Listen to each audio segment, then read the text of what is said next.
एक भयानक जंगल था। उसी के बीचों बीच एक बूढ़ा साधु गुरुदेव एक झोंपड़ी में अकेला रहता था। सालों से वही झोपड़ी उसका घर थी। उस रात बहुत तेज तूफानी बारिश हो रही थी। आसमान में बिजली गरज रही थी, जैसे कोई गुस्से में चिल्ला रहा हो। जंगल में हर तरफ अंधेरा और सन्नाटा था। गुरुदेव दरवाजा बंद करके अपनी झोपड़ी में बैठा हुआ था, ताकि बाहर की बारिश और हवा अंदर ना आ सके। अचानक थक थक झोपड़ी के दरवाजे पर किसी ने दस्तक दी। साधु चौंका। इतने डरावने जंगल में इतनी रात गए कौन हो सकता है? हिम्मत करके दरवाजा खोला। सामने एक नवयुवती कन्या खड़ी थी। बारिश में उसके कपड़े पूरी तरह भीग चुके थे। वो खूबसूरत थी और डरी हुई भी। साधु ने पूछा, ए कन्या, तू कौन है? इतनी रात इस जंगल में तू यहाँ क्या कर रही है? लड़की कांपते हुए बोली, बाबा जी, मैं पास वाले कामराज नगर की रहने वाली हूँ। मेरा नाम प्रिया है। मैं बहुत डरी हुई हूँ। उसकी आवाज थरथरा रही थी। कुछ लोग मेरे पीछे पड़े हैं। वो मुझे मारना चाहते हैं। मेरी इज्जत लूटना चाहते हैं। मैंने अपनी जान बचाकर यहां तक भाग कर आई हूं। कृपया मुझे बचा लीजिए। गुरुदेव ने उसे अंदर बुला लिया। उसके लिए चटाई बिछाई और दिया जलाया। झोपड़ी में अब सिर्फ दिए की हल्की रोशनी थी और बाहर तूफान की आवाज। प्रिया की आंखों में डर था। वो कांप रही थी। उसने कहना शुरू किया, मैं राजा चंद्रगुप्त की बेटी हूं। मेरे माता पिता अब इस दुनिया में नहीं हैं। उनके जाने के बाद लोगों की नजर मेरी खूबसूरती पर टिक गई। वे मुझे छूना चाहते हैं। मेरा शरीर अपवित्र करना चाहते हैं। साधु गुरुदेव उसकी बातें चुपचाप सुनता रहा। उसे लग रहा था कि यह लड़की कुछ और भी छुपा रही है। क्या उसका यहां आना सिर्फ इत्तेफाक है? बाहर तूफान बढ़ता जा रहा था। झोपड़ी के अंदर सिर्फ दो लोग थे, एक बूढ़ा साधु और एक जवान कन्या। कुछ देर बाद प्रिया बोली, बाबा, मैं बहुत डरी हुई हूं। क्या आज की रात आप मुझे यहां रहने देंगे? गुरुदेव ने उसकी तरफ देखा। उसकी आंखों में मासूमियत और डर दोनों थे। बूढ़े बाबा ने कहा, हाँ बेटी, तुम यहीं रहो।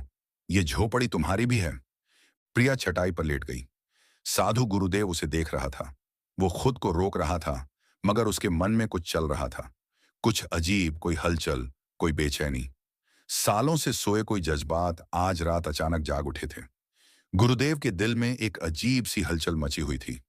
जवानी का जोश और प्यार की एक अनजानी दुनिया, सब कुछ उसकी आंखों के सामने घूमने लगा। वो मन ही मन सोच रहा था, ये रात कैसे कटेगी? मैं खुद को कैसे रोकूंगा? उसने आंखें बंद करके सोने की कोशिश की, पर नींद आंखों से कोसों दूर थी। प्रिया की भीगी हुई छवि बार बार उसकी आंखों में तैर रही थी। दिल की धड़कन तेज होती जा रही थी। इसी बेचैनी में सिसकियों की आवाज आई। गुरुदेव चौंक गया। वो झटपट उठा और प्रिया के पास गया। देखा कि वो लड़की रो रही थी।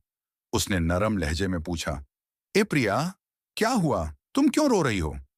लड़की ने कपकपाते हुए जवाब दिया, मेरे साथ कुछ ऐसा हुआ है जो मैं किसी को नहीं बता सकती। गुरुदेव की आंखों में हैरानी थी। ऐसी क्या बात है जो मुझसे भी नहीं कह सकती? कौन सा राज है जो छुपा रही हो? प्रिया की आवाज और धीमी हो गई।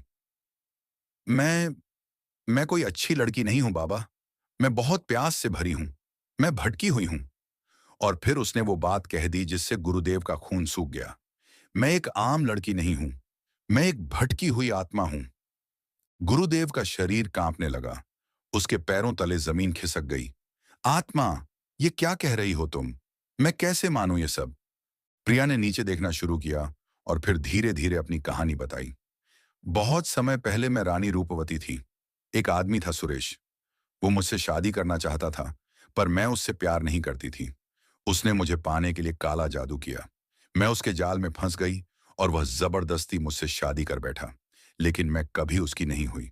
उसने जब पहली रात मेरी इज्जत छीननी चाही, मैंने उसे रोक दिया।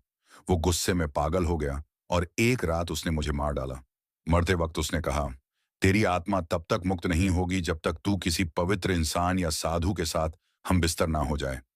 और बाबा, मैं तभी से जंगल में भटक रही हूं। ये सुनते ही गुरुदेव का दिल और तेज धड़कने लगा। प्रिया ने उसका हाथ पकड़ा। मैं झूठ नहीं बोल रही बाबा। अगर तुम आज रात मेरे साथ नहीं सोए, तो मैं हमेशा के लिए इस जंगल में भटकती रहूंगी। उसके नरम हाथ गुरुदेव के शरीर को छूने लगे। साधु का मन और तन दोनों हिलने लगे। मगर तभी बाहर से एक भयानक आवाज आई, जैसे कोई और भी वहां था।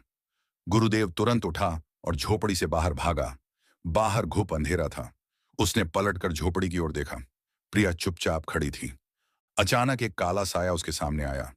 आवाज गूंजने लगी, मैं वही हूं जिसने इस लड़की को तेरे पास भेजा है। वो वही साया था जिसने काले जादू से प्रिया की आत्मा को सालों से बांध रखा था। वो जोर से हंसने लगा और बोला, साधु गुरुदेव, तुम अब मेरे जाल में फंस चुके हो। तुम बच नहीं सकते। गुरुदेव ने गहरी सांस ली और शांति से जवाब दिया, तेरा काला जादू मुझ पर असर नहीं करेगा। तूने सोचा मैं एक लड़की की सुंदरता से भटक जाऊंगा? नहीं, ये मेरा रास्ता नहीं है। यह सुनकर प्रिया की नजरें नीचे झुक गईं। उसकी आंखों में शर्म थी। साया फिर गरज कर बोला, तुम भी तो इंसान हो। तुम्हारे अंदर भी तो वासना होगी। तुम कैसे बचोगे मुझसे? साधु गुरुदेव ने अपनी आंखें बंद की और फिर आसमान की तरफ देखा। कुछ पल शांत रहने के बाद बोला, मैं रोशनी का रास्ता चुनता हूं, तेरे अंधेरे का नहीं। प्रिया की आंखों में आंसू आ गए। वो सोचने लगी, क्या मैं वाकई यह करने जा रही थी? क्या मैं किसी भले इंसान को अपने जाल में फंसा रही थी? गुरुदेव ने नरमी से कहा, प्रिया, तुम अपने अंदर झांको। क्या तुम यही बनना चाहती हो? मैंने कभी किसी स्त्री की ओर बुरी नजर से नहीं देखा। फिर तुम क्यों मेरी इज्जत छीनना चाहती थी? साया हंसने लगा, बहुत देर हो चुकी है साधु, अब इसका कुछ नहीं हो सकता।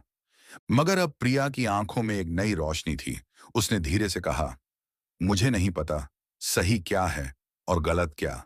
मुझे बस मुक्ति चाहिए, शांति चाहिए। गुरुदेव ने जवाब दिया, तुम्हें अपनी आत्मा के लिए नहीं, अपने वजूद के लिए लड़ना होगा। यह लड़ाई अब तुम्हारी है। प्रिया ने गहरी सांस ली। अब वो डर नहीं रही थी। उसने साया की ओर देखा और कहा, हाँ, यह मेरी लड़ाई है और अब मैं इससे खुद लड़ूंगी। उसने अपनी आंखें बंद की, दोनों हाथ उठाए और साया की तरफ बढ़ी। जैसे ही उसके हाथ साया को छूते हैं, तेज हवाएं चलने लगती हैं।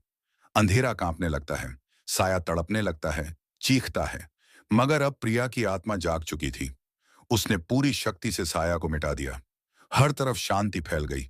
जब प्रिया ने अपनी आंखें खोलीं, तो सामने साधु गुरुदेव खड़ा था, शांत, गंभीर।